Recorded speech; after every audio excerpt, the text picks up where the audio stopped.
राज्यपाल भारत के संविधान के भाग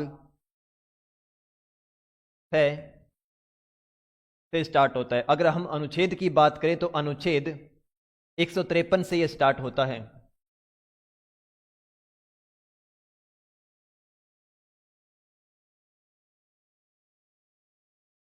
अनुच्छेद 152 में परिभाषा दी गई है राज्य की, यानी राज्य की क्या परिभाषा होगी। उसके बाद में हम देखते हैं अनुच्छेद 153। अनुच्छेद 153 में बताया गया है कि राज्यों में राज्यपाल होगा, राज्यों में राज्यपाल होगा। अगर हम बात करें 7वें संविधान संशोधन की,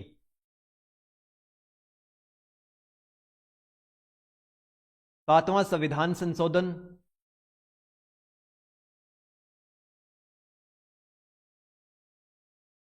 1956, जिसमें यह प्रावधान किया गया कि 2 या 2 से अधिक राज्यों के लिए, 2 या 2 से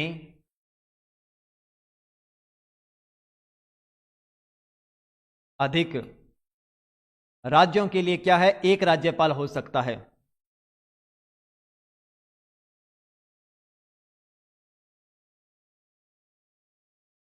एक गवर्नर हो सकता है।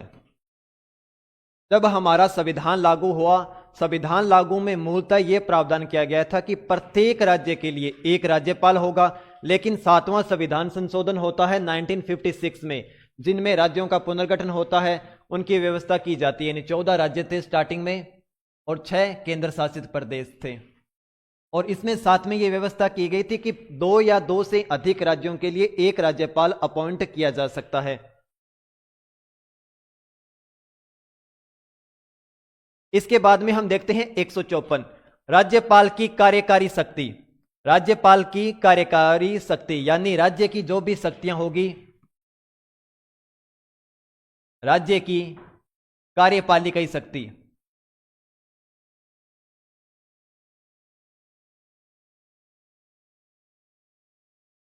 किसमें निहित होगी, राज्यपाल में निहित होगी।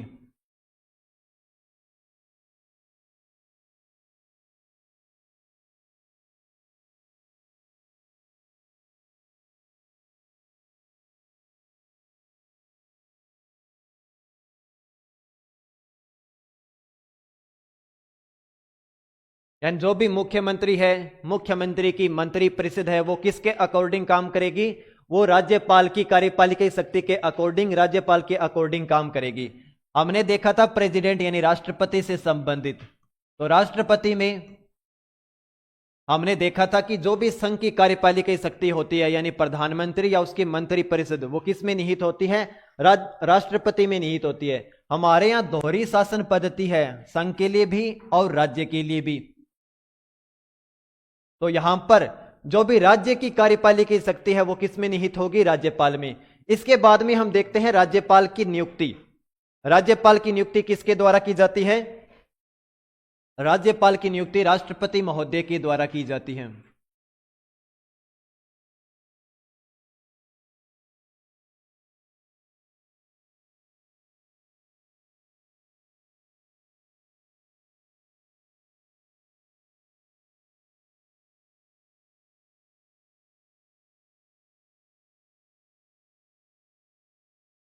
राष्ट्रपति महोदय के द्वारा राज्यपाल की नियुक्ति की जाती है। स्टार्टिंग में देखा गया था कि राज्यपाल की नियुक्ति की जाए या फिर इन्हें जनता के द्वारा चुना जाए। जैसे हम बात करते हैं अमेरिका की, वहां पर राज्यपाल जनता के द्वारा डायरेक्ट रूप से चुना जाता है। लेकिन भारतीय स्थिति को देखते हुए, भारत का विभाजन किस आधार पर हुआ था, भारत का विभाजन भारत और पाकिस्तान का धर्म के आधार पर हुआ था। कल को भविष्य में कोई भी राज्य धर्म के आधार पर या भाषा के आधार पर या फिर किसी अन्य कारण से देश की एकता और अखंडता को बांटने की कोशिश करेगा, तोड़ने की कोशिश करेगा, इस चीज से बचने के लिए हमने क्या किया है, संघ को मजबूत किया है। संघ को मजबूत करने के लिए जरूरी है कि जो राज्य का राज्यपाल होता है उसकी नियुक्ति किसके द्वारा की जाए, संघ के द्वारा की जाए। और संघ का अर्थ होगा कि राष्ट्रपति महोदय के द्वारा इनकी नियुक्ति की जाए। दूसरा कारण था, अगर जनता के द्वारा राज्यपाल महोदय को नियुक्त किया जाएगा तो एक तरफ मुख्यमंत्री होगा जो जिसको जनता चुन रही है, दूसरी तरफ राज्यपाल होगा जिसको जनता चुन रही है। तो अगर दोनों को जनता चुनेगी तो वहां पर विवाद होगा, क्योंकि चाहेंगे जो भी, अगर राज्यपाल होगा वो जनता द्वारा चुना जा रहा है, मुख्यमंत्री भी जनता द्वारा चुना जा रहा है, तो अपने अपने लोकहित के लिए जनता के सामने अपने आप को शक्तिमान साबित करने के लिए क्या करेंगे, दोनों में टकराव होगा। मान लीजिए कि ये राज्यपाल है ए, ये बी मुख्यमंत्री है, ये अलग पार्टी से आएगा क्योंकि जनता द्वारा चुना गया है, ये अलग पार्टी से आएगा, दोनों की विचारधारा अलग होगी और दोनों अपने अपने जनता के लिए कार्य करेंगे। इससे क्या होगा, विवाद उत्पन्न होगा। इन विवाद से निपटने के लिए क्या किया गया, भारतीय संविधान निर्माताओं ने सोचा कि जो राज्यपाल का पद है उसकी नियुक्ति राष्ट्रपति महोदय के द्वारा की जाए। इसके बाद में हम देखते हैं अनुच्छेद 156, राज्यपाल का कार्यकाल।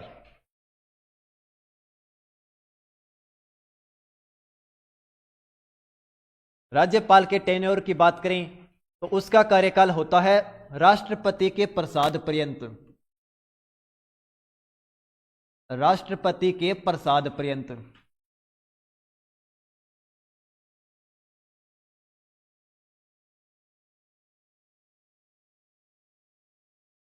यानी जब तक राष्ट्रपति चाहेगा राज्यपाल अपने पद पर काम करता रहेगा, जब राष्ट्रपति उसे हटाने का आदेश जारी कर देगा तो उसे हटना पड़ेगा। कार्यकाल से संबंधित है कि राज्यपाल राष्ट्रपति को त्यागपत्र दे सकता है। त्यागपत्र किसे देगा, राष्ट्रपति को त्यागपत्र दे सकता है। इन दो प्रावधानों के अधीन रहते हुए राष्ट्रपति यानी राज्यपाल 5 वर्ष तक कार्य करेगा। सामान्यतः 5 वर्ष तक कार्य करेगा। तो एग्जाम के दृष्टिकोण से महत्वपूर्ण है कि राज्यपाल का कार्यकाल कितने वर्ष का है, राज्यपाल का कार्यकाल 5 वर्ष का है। लेकिन इसके अपोजिट अगर हम देखें तो राष्ट्रपति के प्रसाद पर्यंत का अर्थ है कि जब राष्ट्रपति चाहेगा उन्हें हटा दिया जाएगा और राष्ट्रपति को त्यागपत्र देकर वो खुद हट सकता है। इसके साथ ही अगर हम एक चीज और देखें, राष्ट्रपति चाहे तो उन्हें 5 वर्ष प्लस के लिए भी कंटिन्यू रख सकता है। जैसे ही इसका 5 वर्ष कार्यकाल पूर्ण होगा वो उसी राज्य में राज्यपाल को राष्ट्रपति द्वारा नियुक्त कर देगा। पहली कंडीशन ये होगी। राज्यपाल चाहे तो इसका स्थानांतरण कर सकता है दूसरे राज्य में, यानी अभी तक इसका कार्यकाल पूरा नहीं हुआ है और उसे दूसरे राज्य में भेज दिया गया है। स्थानांतरण के द्वारा ऐसा किया जा सकता है। यह स्थानांतरण की पावर किसके पास होगी, राष्ट्रपति महोदय के पास होगी। राष्ट्रपति महोदय के पास पावर का सीधा अर्थ है, यह किसकी होगी, पीएम और काउंसिल ऑफ मिनिस्टर।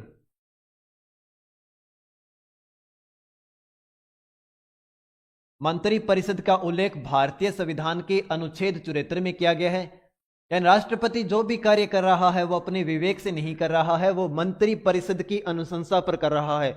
और मंत्री परिषद का उल्लेख भारतीय संविधान के अनुच्छेद 74 में किया गया है, जिसमें स्पष्ट रूप से कहा गया कि राष्ट्रपति मंत्री परिषद की सलाह के अकॉर्डिंग काम करेगा। और 42वें संविधान संशोधन से यह कह दिया गया था कि मंत्री परिषद की सलाह राष्ट्रपति पर बाध्यकारी होगी। और 44वें संविधान संशोधन से कहा गया था कि राष्ट्रपति अगर चाहे तो किसी भी बात को पुनर्विचार के लिए भेज सकता है। 44वें संविधान संशोधन से राष्ट्रपति को एक शक्ति मिल गई कि वो किसी भी विधेयक पर पुनर्विचार कर सकता है। अब इसके बाद में देखते हैं आर्टिकल 157। अनुच्छेद 157 में बताया गया है कि राज्यपाल की उस नियुक्ति के लिए योग्यता, राज्यपाल की योग्यता क्या होगी। अगर हम राज्यपाल की योग्यता की बात करें, गवर्नर की योग्यता, क्वालिफिकेशन की बात करें, पहली योग्यता है भारत का नागरिक होना चाहिए।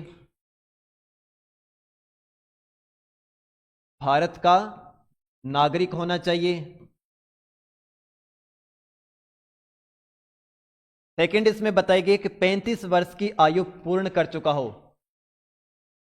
35 वर्ष की आयु पूर्ण कर चुका हो। ये दो योग्यता हमारे भारतीय संविधान में बताई गई है कि भारत का नागरिक होना चाहिए प्लस 35 वर्ष की आयु पूरी कर चुका हो।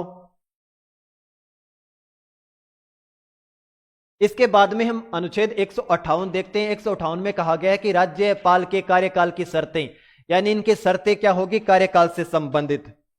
पहली शर्त इसमें है, जब भी राज्यपाल चुन लिया जाता है उसके बाद में वो संसद के किसी भी सदन का, यानी लोकसभा या राज्यसभा का सदस्य नहीं होना चाहिए।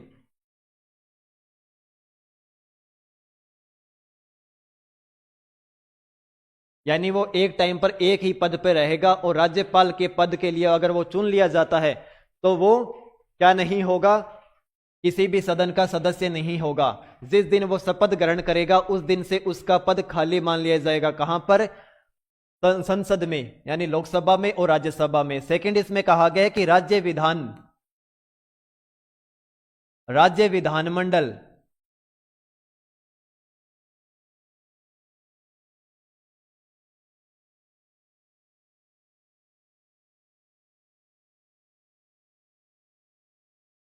राज्य विधानमंडल के किसी भी सदन का सदस्य नहीं होना चाहिए।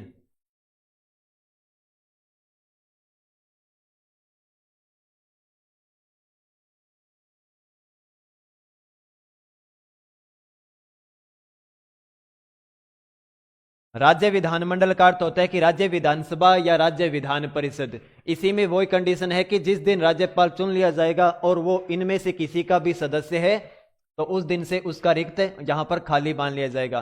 तीसरा इसमें बताया गया है कि राज्यपाल किसी भी लाभ के पद पर नहीं होना चाहिए। लाभ के पद पर नहीं होना चाहिए।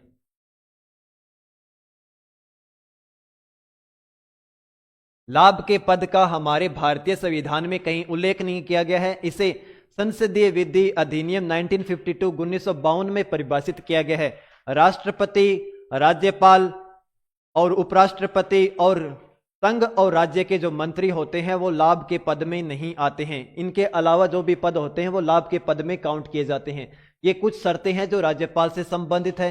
इसके बाद में हम देखते हैं अनुच्छेद 159 159 में कहा गया कि राज्यपाल द्वारा शपथ या पुष्टि, राज्यपाल शपथ किसके समक्ष लेता है?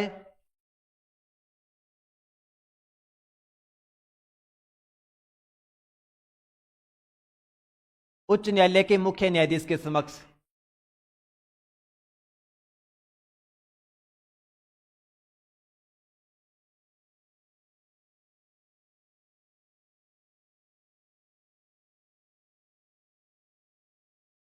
अगर उच्च न्यायालय का मुख्य न्यायाधीश चीफ जस्टिस अगर अब्सेंट है तो उस कंडीशन में कौन होगा? सेकंड मोस्ट सीनियर जज होगा। जैसे हम बात करते हैं हमारे राष्ट्रपति महोदय की, प्रेसिडेंट की,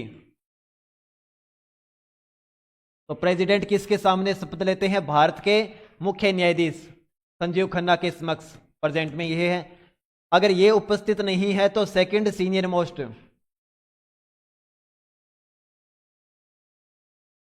जज। लेकिन अगर हम बात करें यहां पर, तो यहां पर उच्च न्यायालय को शामिल किया गया है। उच्च न्यायालय के मुख्य न्यायाधीश के समक्ष अगर यह भी प्रेजेंट नहीं है तो सीनियर मोस्ट जो उच्च न्यायालय में है इसके सामने शपथ लेगा। इसके बाद में हम देखते हैं आर्टिकल 160 आकस्मिकताओं में, इमरजेंसी में राज्यपाल के कार्यों का निर्वहन। कभी कंडीशन ऐसी हो सकती है कि राज्यपाल का पद खाली हो जाता है। उस कंडीशन में राज्यपाल के पद का निर्वहन कौन करेगा? यह संसद के द्वारा डिसाइड किया जाएगा। इसके बाद में हम देखते हैं अनुच्छेद 161 161 राज्यपाल को क्षमा आदि देने की शक्ति। राज्यपाल को क्षमा आदि देने की शक्ति आर्टिकल 161 में है, 161 यानी 161 में है।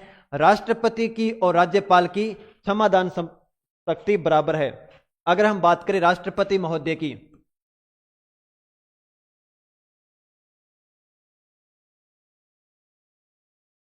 और सेकंड है राज्यपाल महोदय।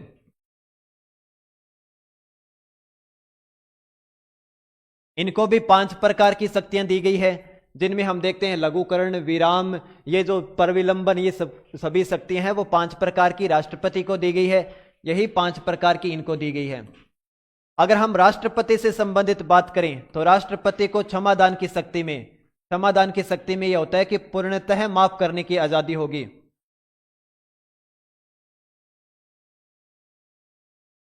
यानी किसी को मृत्युदंड दिया गया है तो मृत्युदंड को क्या किया जा सकता है, माफ किया जा सकता है, जिससे क्या होगा कि उसे मृत्युदंड नहीं दिया जाएगा, उसे रिहा कर दिया जाएगा। अब उस पर कोई भी क्राइम का आरोप नहीं है। लेकिन अगर हम बात करें यही कंडीशन राज्यपाल के लिए, तो राज्यपाल को पूर्णतः क्षमादान देने की शक्ति नहीं है। वो लघुकरण कर सकता है। लघुकरण का अर्थ होता है कि किसी को अगर मृत्युदंड दिया गया है तो उसे आजीवन कारावास में कन्वर्ट कर सकता है, लेकिन टोटली माफ नहीं करेगा। यह शक्ति किसके पास नहीं है? राज्यपाल के पास नहीं है। अगर हम बात करें राष्ट्रपति की, तो सैन्य न्यायालयों से संबंधित एग्जाम में कंपैरिजन पूछा जाता है कि राज्यपाल की शक्ति और राष्ट्रपति की शक्ति बराबर होती है क्षमादान से संबंधित, तो वहां पर आपका आंसर होगा नहीं, बराबर नहीं होती है। कुछ मामलों में शक्ति राष्ट्रपति को ज्यादा होती है।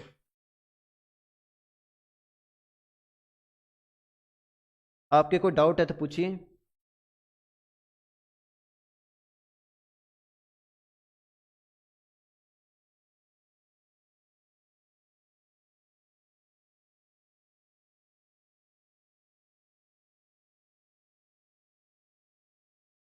सभी को गुड मॉर्निंग।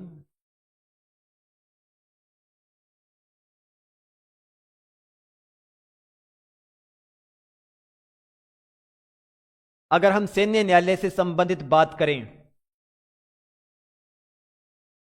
सैन्य न्यायालय से संबंधित सभी शक्ति किसके पास होती है? राष्ट्रपति के पास। कोर्ट मार्शल जिसे हम बोलते हैं, कोर्ट मार्शल का अर्थ होता है कि सेना के अपने रूल एंड रेगुलेशन होते हैं। अगर सेना में रहते हुए किसी व्यक्ति के द्वारा क्राइम किया जाता है तो वहां पर सीनियर मोस्ट वहां के अधिकारी बैठते हैं और कार्रवाई स्टार्ट करते हैं और सजा देते हैं। उस सजा को भी राष्ट्रपति महोदय के द्वारा क्षमा किया जा सकता है, लेकिन यह शक्ति किसके पास नहीं है? राज्यपाल महोदय के पास नहीं है। अगर हम बात करें इनको शक्ति क्या है, इनको शक्ति है जहां पर संघ की शक्ति का विस्तार किया जा सकता है। संघ शक्ति का विस्तार यानी संघ जहां पर कानून बना सकता है वहीं तक इसकी शक्ति होगी। और यहां पर अगर हम बात करें राज्य से संबंधित, जहां पर राज्य विधानमंडल कानून बना सकती है उन्हीं पर इनकी शक्ति होती है, इनके अलावा इनकी शक्ति नहीं होती है। ये कुछ मुख्य अंतर थे जो राज्यपाल और राष्ट्रपति की क्षमादान शक्ति से संबंधित थे। इन्हें आर्टिकल 72 में डिफाइन किया गया है, 72 में, इन्हें आर्टिकल 161 में डिफाइन किया गया है। आगे चलते हैं। इसके बाद में हम देखते हैं आर्टिकल 162 162। आर्टिकल 162 में कहा गया है कि राज्य की कार्यकारी शक्ति का विस्तार क्षेत्र, राज्य की कार्यकारी की शक्ति का विस्तार क्षेत्र, इसका सीधा अर्थ है, हमने देखा था कि संसद की कार्यकारी शक्ति का विस्तार किया जा सकता है, वैसे ही राज्य की कार्यकारी शक्ति यानी उनके कार्य क्षेत्र का विस्तार किया जा सकता है। हमने ये व्यवस्था देखी थी आर्टिकल 73 में संसद के लिए, संघ के लिए, और सेम ही विस्तार का प्रावधान किस में है?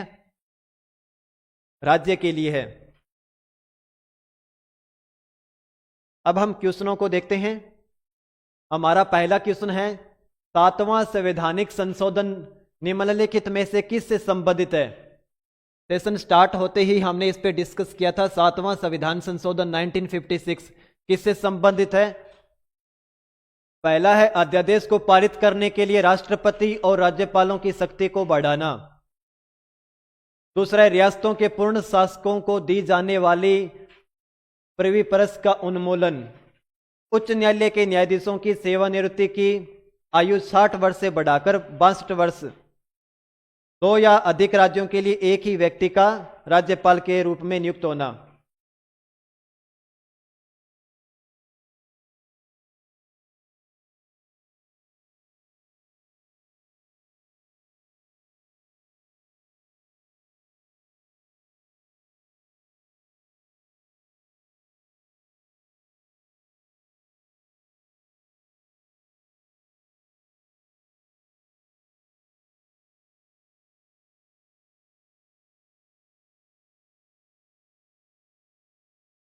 फिर इसको देखना कि क्या हुआ इसमें।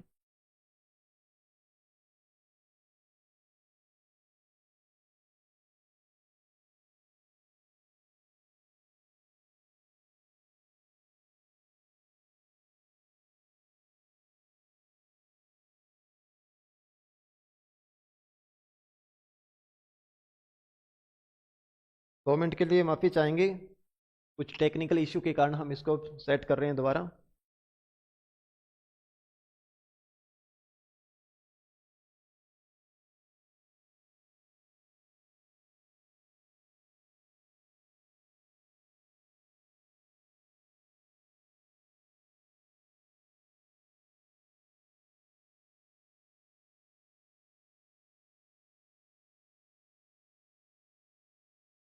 ये स्क्रीनिंग साफ नहीं आ रही है किस पे?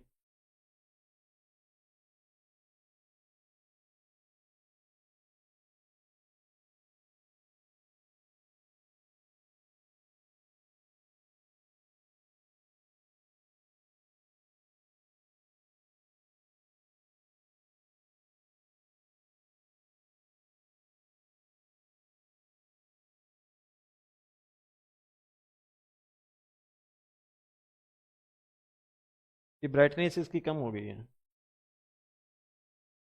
तो टच काम नहीं कर रही है। ओके।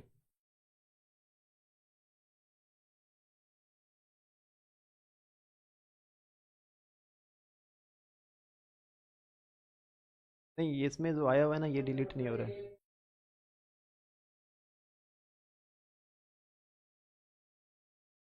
ओके, सही हो गया।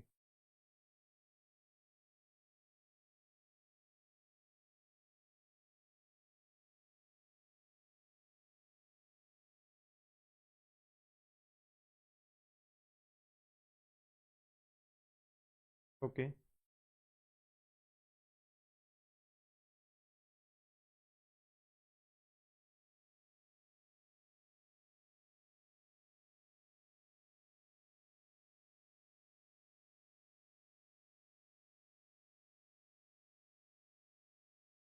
हाँ, चला गया। ओके। उस क्वेश्चन का सही आंसर होगा 7वें संविधान संशोधन से 2 या 2 से अधिक राज्यों के लिए एक राज्यपाल की नियुक्ति की जा सकती है। क्लास में विघ्न के लिए माफी चाहेंगे। इस क्वेश्चन पर विचार कीजिए। नेक्स्ट क्वेश्चन है हमारा, राज्य सरकार का कार्यकारी प्रमुख होता है। राज्य सरकार का कार्यकारी प्रमुख कौन होता है? औपचारिक रूप से राज्य का प्रधान कौन होता है, इसकी चर्चा की गई है।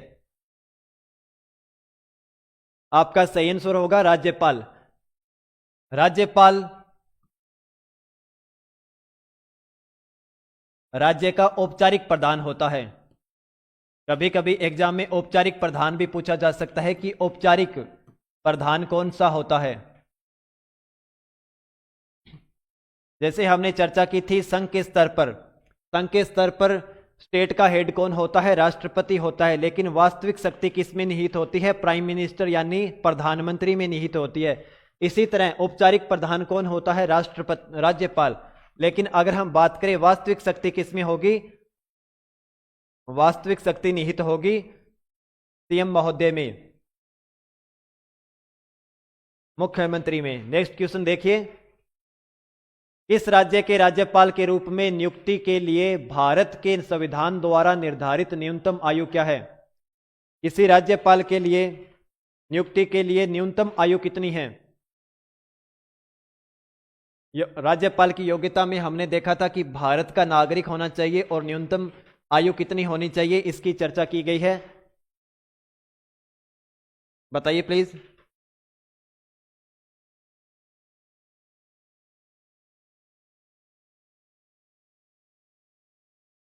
अगर हम राज्यपाल की नियुक्ति से संबंधित न्यूनतम आयु को देखें तो इसमें 35 वर्ष होगा। 35 वर्ष के साथ हम देख लेते हैं राष्ट्रपति के लिए, क्योंकि हमारी रिवीजन क्लास है तो आपका बार बार रिवीजन ही आपको एग्जाम में काम आएगा। राष्ट्रपति के लिए हमने देखा था 35 वर्ष है। अगर हम बात करें राज्यसभा के सदस्य के लिए, राज्यसभा के सदस्य के लिए न्यूनतम आयु कितनी होगी? 30 वर्ष। अगर हम बात करें लोकसभा सदस्य के लिए, लोकसभा के लिए 25 वर्ष।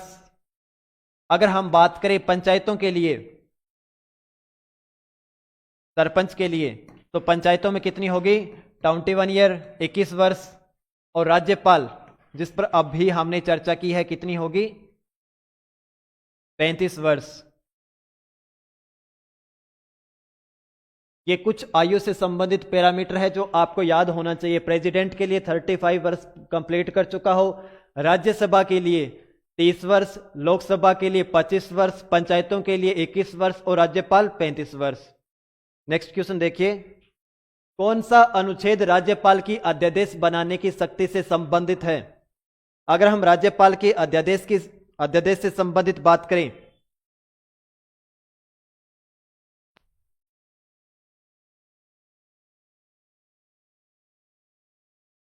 ऑर्डिनेंस की बात करें, ऑर्डिनेंस आर्टिकल 213 में इनका उल्लेख किया गया है। अगर हम भारत के राष्ट्रपति से संबंधित पावर करें तो राष्ट्रपति को यह पावर कौन से आर्टिकल के तहत, आर्टिकल 123 123 के तहत, इसका उल्टा 213, इसके तहत इसको पावर दी गई है। अध्यादेश का आधार क्या होता है? अध्यादेश का आधार होता है कि अगर सदन सत्र में नहीं है, अब यहां पर सत्र क्या हो सकता है? राज्य विधानसभा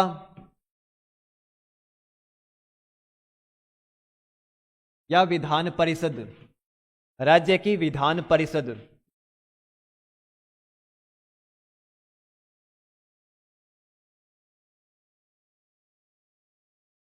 अगर ये सत्र में नहीं है यानी बैठक में नहीं है, उस आपातकालीन कंडीशन में लॉ कौन बनाएगा? उस आपातकालीन कंडीशन में लॉ बनाएगा राज्यपाल।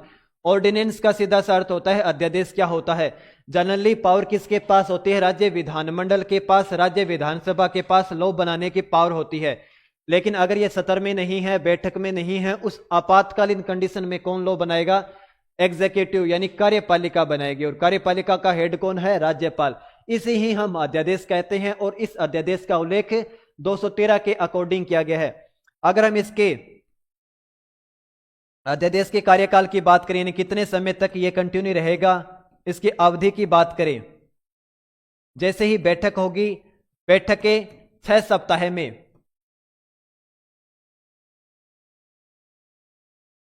छह सप्ताह के भीतर 6 वीक के अंदर इसे पारित करवाना होगा।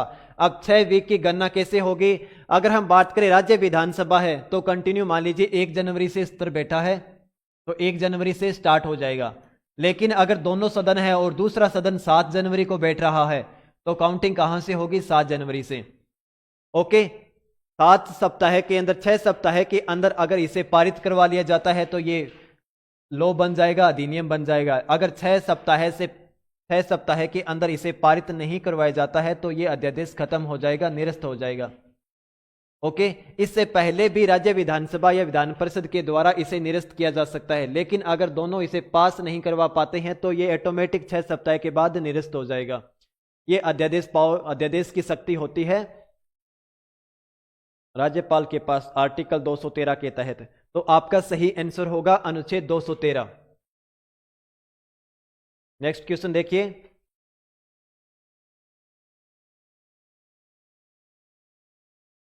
कौन सा अनुच्छेद राज्यपाल को राष्ट्रपति द्वारा विचार के लिए विधेयकों को सुरक्षित रखने की अनुमति देता है? अच्छा क्वेश्चन है। इसमें आपको बताना है कि कौन सा वो अनुच्छेद है जो राज्यपाल को शक्ति देता है राष्ट्रपति के पास कोई भी विधेयक आरक्षित करने के लिए। राज्यपाल के पास विधेयकों से संबंधित ये एक्स्ट्रा शक्ति होती है जिसमें वो राज्यपाल राष्ट्रपति के पास किसी विधेयक को आरक्षित कर सकता है। अंडरस्टैंडिंग लेवल का क्वेश्चन है, इंफॉर्मेशन बेस्ड भी है, एग्जाम में डायरेक्ट पूछा जा सकता है। अगर हम राज्यपाल की शक्तियों को देखें, राज्यपाल की शक्ति,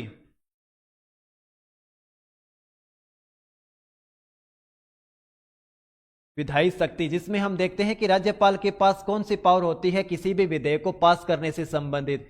तो आर्टिकल 200 में इसकी चर्चा की गई है।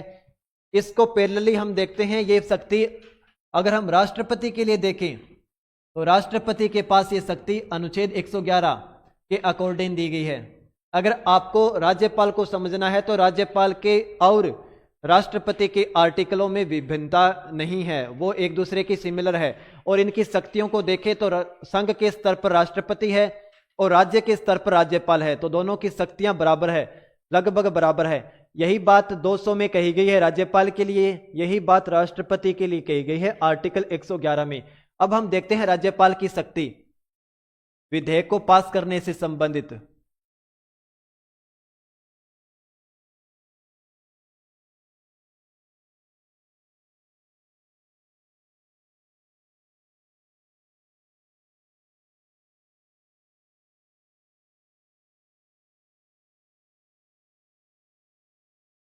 पहली शक्ति है कि यह विधेयक को अनुमति दे सकता है।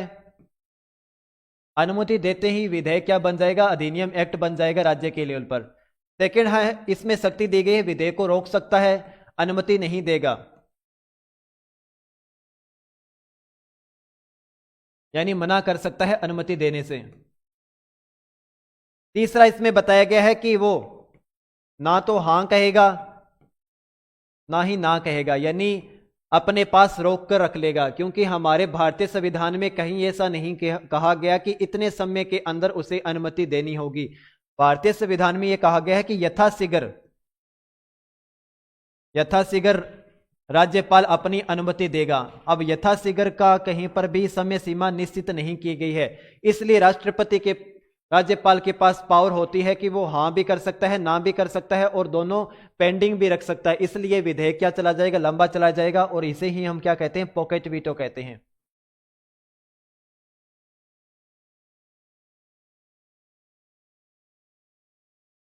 सबसे महत्वपूर्ण होता है इसमें, ये तीनों शक्तियां तो राष्ट्रपति के पास भी है, तो सबसे महत्वपूर्ण शक्ति होती है और राष्ट्रपति के लिए आरक्षित करना, राष्ट्रपति के लिए आरक्षित।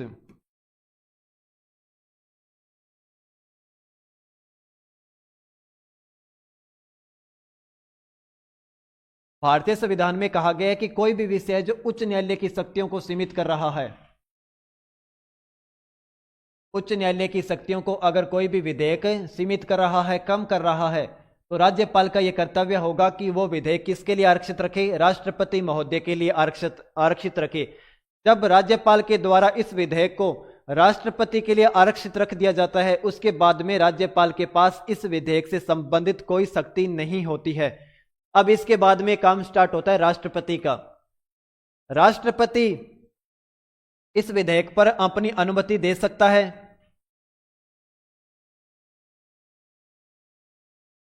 अनुमति रोक कर रख सकता है, या फिर राज्यपाल से कहेगा कि आप इस विधेयक को राज्य विधानमंडल के पास पुनर्विचार के लिए भेजें, राज्य विधानमंडल के पास पुनर्विचार के लिए।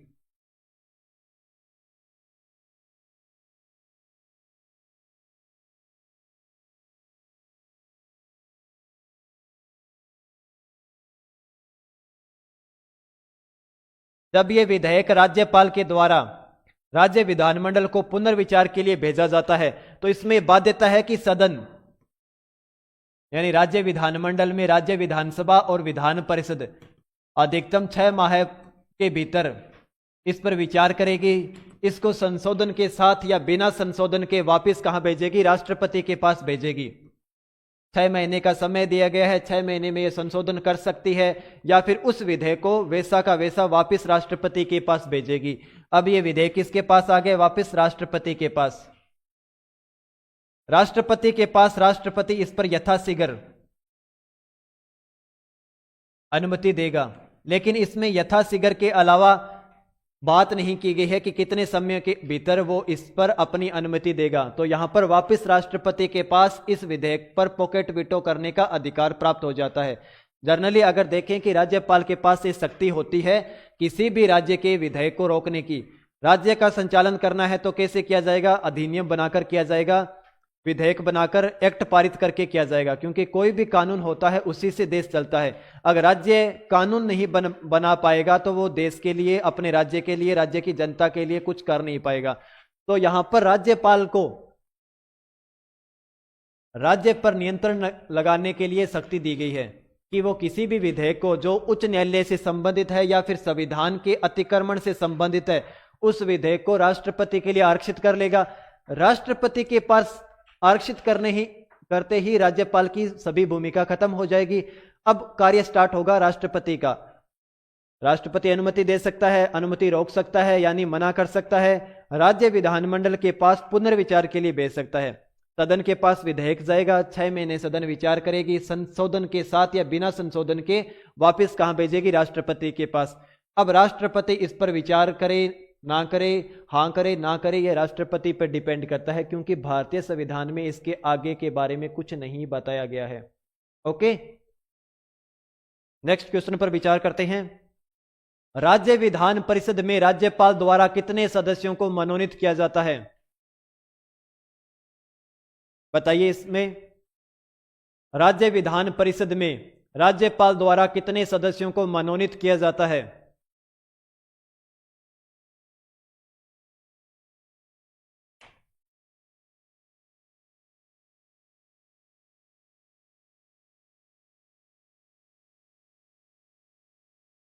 आपका सही आंसर होगा 1/6।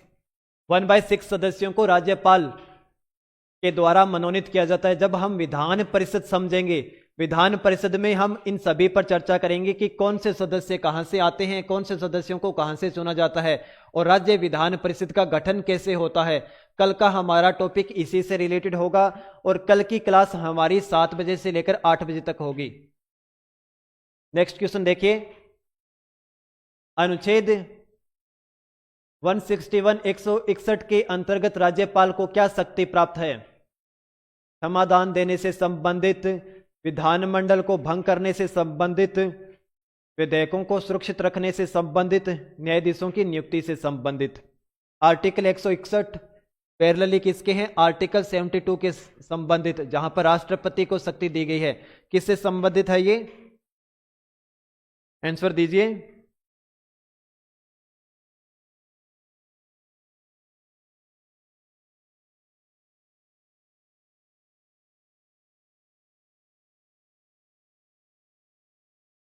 किसी को कोई डाउट है तो पूछ लीजिए।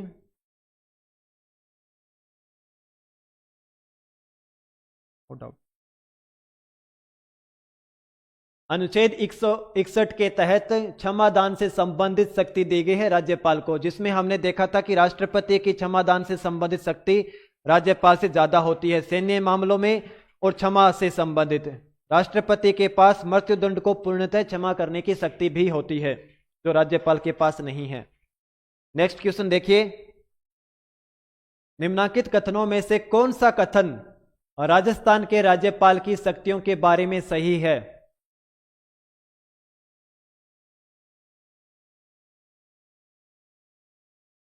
इनमें बताइए कौन सा कथन राज्यपाल की शक्तियों के बारे में सही है?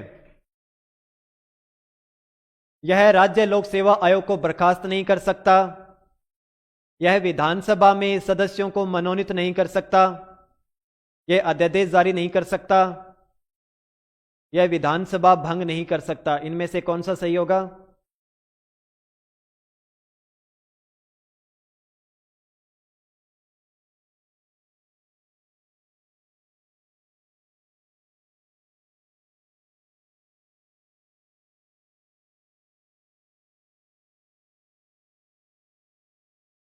आपका सही होगा कि यह राज्य लोक सेवा आयोग को बर्खास्त नहीं कर सकता।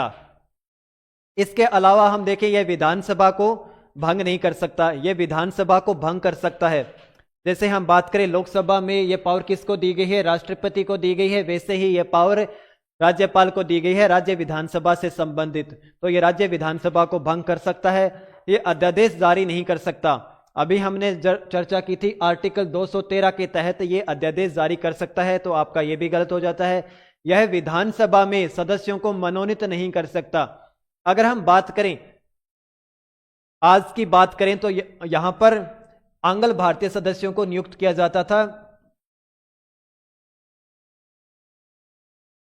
राज्यपाल के द्वारा, एक सदस्य को, लेकिन अब इसे हटा दिया गया है। अब ऐसा प्रावधान नहीं किया गया है 104वें संविधान संशोधन से। तो आपका यह विधानसभा में सदस्यों को मनोनीत नहीं कर सकता, तो आपका यह सही है, अब मनोनीत नहीं कर सकता। आपके ये दोनों सही होते हैं। यानी अब यह राज्यपाल के पास पावर नहीं है यह विधानसभा में सदस्यों को मनोनीत करने की। नेक्स्ट क्वेश्चन देखते हैं, भारत के संविधान के निम्नलिखित किस अनुच्छेद में राज्यपाल की शपथ ओथ का प्रारूप दिया गया है? ओथ से संबंधित प्रावधान किस आर्टिकल के तहत दिया गया है?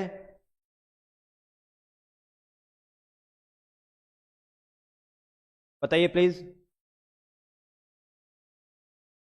हमने क्लास के स्टार्टिंग में चर्चा की थी अनुच्छेद 159 में। जब हमारा सेशन स्टार्ट हुआ था उस समय हमने सभी को एक साथ देखा था,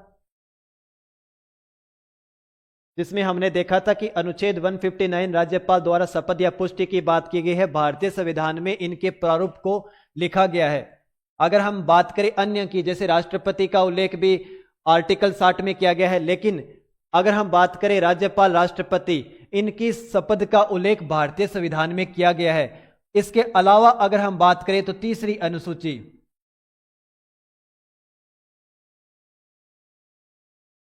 तीसरी अनुसूची में बाकी अधिकारियों के लिए, बाकी सदस्यों के लिए शपथ का प्रावधान किया गया है। लेकिन अगर हम बात करें राष्ट्रपति से संबंधित, राज्यपाल से संबंधित, तो इनका स्पेशली मेंशन किया गया है उन्हीं से संबंधित। जैसे अगर हम बात करें राज्यपाल द्वारा शपथ या पुष्टि यानी अभिज्ञान प्रतिज्ञान, तो वो कहां पर है? आर्टिकल 159 में है, और 159 में शपथ का उल्लेख स्पेशली किया गया है। यानी अगर आपसे पूछ ले कि तीसरी अनुसूची में राज्यपाल की शपथ का उल्लेख किया गया है, नहीं, तीसरी अनुसूची में राज्यपाल की शपथ का उल्लेख नहीं किया गया है। राज्यपाल की शपथ का उल्लेख उसके अकॉर्डिंग 159 में ही किया गया है।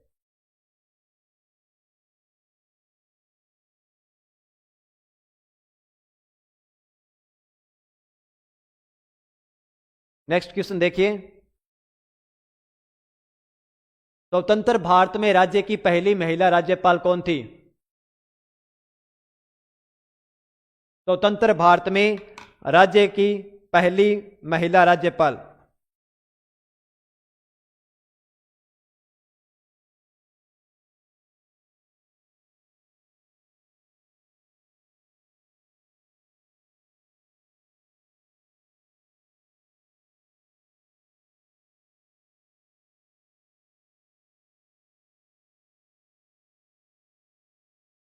कोई डाउट है तो पूछिए प्लीज।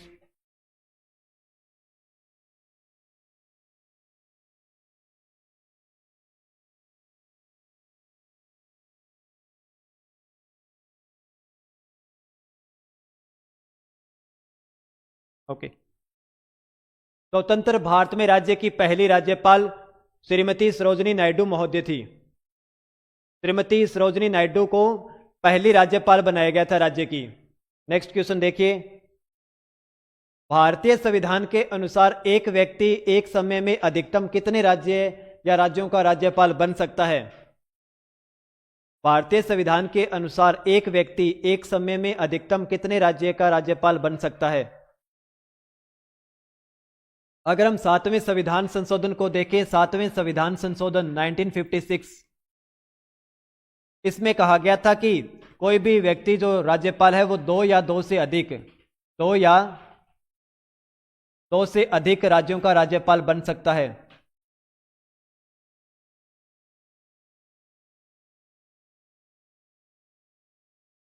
लेकिन इसमें अधिकतम सीमा को डिफाइन नहीं किया गया है, मैक्सिमम लिमिट को कहीं पर भी डिफाइन नहीं किया गया है। तो इसमें होगा अधिकतम संख्या निश्चित नहीं है। इसमें है कि दो या दो से अधिक राज्यों का राज्यपाल बन सकता है, लेकिन इसमें नहीं कहा गया कि 3 होगा, 4 होगा या अधिकतम 5 हो सकती हैं।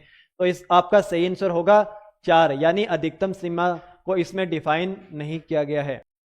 राज्यपाल से संबंधित हमारे सभी महत्वपूर्ण क्वेश्चन कंप्लीट होते हैं। ओके, आज का सेशन यहीं कंप्लीट करते हैं। Thank you.